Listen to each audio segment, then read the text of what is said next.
అదే RTV app వార్తల్ని క్షణాల్లో చదివే అవకాశం ఉంటుంది. ఒక న్యూస్ పేపర్, ఒక టెలివిజన్ ఛానల్ మీ చేతుల్లో ఎప్పుడూ ఉంటాయి. పంట పండాలన్నా, ఒక ఇల్లు కట్టాలన్నా, ఒక బట్ట తయారు కావాలన్నా బీసీలు లేనిదే జరిగేటువంటి పరిస్థితి లేదు. ఇలాంటి వ్యక్తుల జీవన విధానాన్ని అర్థం చేసుకొని, వారు పడుతున్న బాధలను అర్థం చేసుకొని ఆ రోజు నందమూరి తారక రామారావు గారు తెలుగుదేశం పార్టీని స్థాపించారు. మరి ఎన్నో విప్లవాత్మకమైనటువంటి మార్పులు తీసుకొచ్చారు. తెలంగాణలో పటేల్ పట్వారీ వ్యవస్థను రద్దు చేయటం కానీ, అదేవిధంగా నారా చంద్రబాబు నాయుడు గారు వీరు చెప్పినట్లు స్థానిక సంస్థల్లో రిజర్వేషన్ 33-34% పెట్టడం కానీ, బీసీలకి సపరేట్గా కార్పొరేషన్లు పెట్టి వాటికి లోన్లు ఇచ్చి, అదేవిధంగా పేదవారు అందరూ కూడా ఎప్పుడు వేరే వారిపై ఆధారపడకూడదు, వీరంతట వీళ్ళు సొంత కాళ్లపై నిలబడాలి అని ఆదరణ పనిముట్లు తీసుకువచ్చి ఆత్మాభిమానంతో కూడినటువంటి జీవితం సాగించాలని ఆలోచన చేసినటువంటి చంద్రబాబు నాయుడు గారు కానీ మరి ఎంతో సహాయం చేశారు. మరి ఈరోజు గవర్నమెంట్ చూస్తే వైఎస్ జగన్మోహన్ రెడ్డి గారు ఆయన చెప్తా ఉన్నారు, బీసీలకు మేము ఎక్కువ సీట్లు ఇచ్చామని.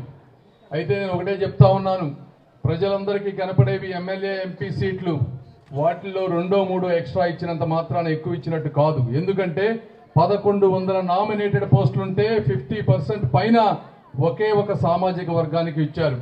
ఇవి ఎవరికి అర్థం కావు. అదేవిధంగా 16 యూనివర్సిటీలు ఉంటే ఒకే ఒకటి బీసీ సామాజిక వర్గానికి ఇచ్చారు.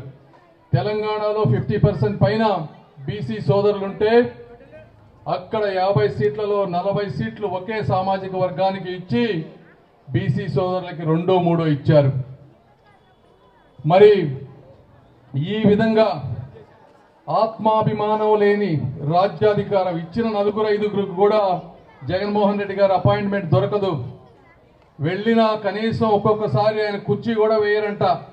ఆయనకి ఇష్టమైతే కుర్చీ తెప్పిస్తారంట, అప్పటి వరకు నిలబడి మాట్లాడాలంట. ఇది అక్కడికి వెళ్ళిన వాళ్ళు చెప్పినటువంటి వార్త. నేను చూడలేదు, బట్ చాలా మంది చెప్పారు, 3-4 చెప్పారంటే ఇందులో వాస్తవం ఉంటుంది. కాబట్టి అదే తెలుగుదేశం పార్టీ మీరు ఆలోచిస్తే, ఒక ఎర్రం నాయుడు గారు నేషనల్ లీడర్, ఒక దేవేందర్ గౌడ్ గారు ఆత్మస్థైర్యంతో ఆత్మాభిమానంతో తెలంగాణలో పార్టీ పెట్టేటువంటి శక్తినిచ్చినటువంటి పార్టీ తెలుగుదేశం పార్టీ, ఒక కళా వెంకట్రావు గారు, ఒక యనమల రామకృష్ణుడు గారు, ఇలా ఎంతో మంది గొప్ప నాయకుల్ని తయారు చేసినటువంటి పార్టీ తెలుగుదేశం పార్టీ. మీరు ఆలోచించండి, వైఎస్ఆర్ కాంగ్రెస్ పార్టీలో ఒక్కడంటే ఒక్క బీసీ నాయకుల్ని తయారు చేశారా అని అడుగుతా ఉన్నాను.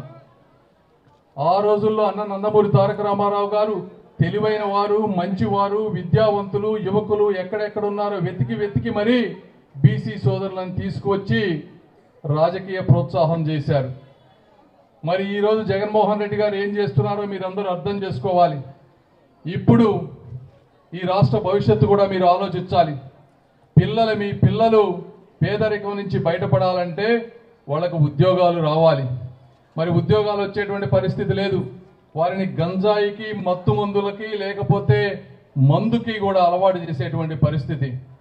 కాబట్టి భవన నిర్మాణ కార్మికులకి ఇసుక మొత్తం ఒక మాఫియా లాగా చేసి వాళ్ళ జీవనోపాధిని దెబ్బకొట్టిన వ్యక్తి జగన్మోహన్ రెడ్డి గారు.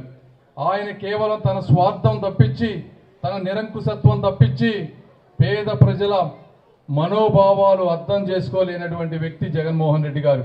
కాబట్టి మీరు ఇవన్నీ అర్థం చేసుకొని, ఏ పార్టీ అయితే మీకు ఆత్మాభిమానం ఇస్తుందో, ఆత్మస్థైర్యం ఇస్తుందో, మీ అంతటా మీరు నిలబడే విధంగా చేస్తుందో ఆ తెలుగుదేశం పార్టీ, జనసేన, బీజేపీ కాంబినేషన్కి ఓటు వేయాలని, ఇద్దరికి సైకిల్ గుర్తుకు ఓటు వేయాలని కోరుకుంటూ ఈ సమావేశానికి వచ్చిన ప్రతి ఒక్కరికి నా హృదయపూర్వక కృతజ్ఞత తెలుపుకుంటూ సెలవు తీసుకుంటున్నాను.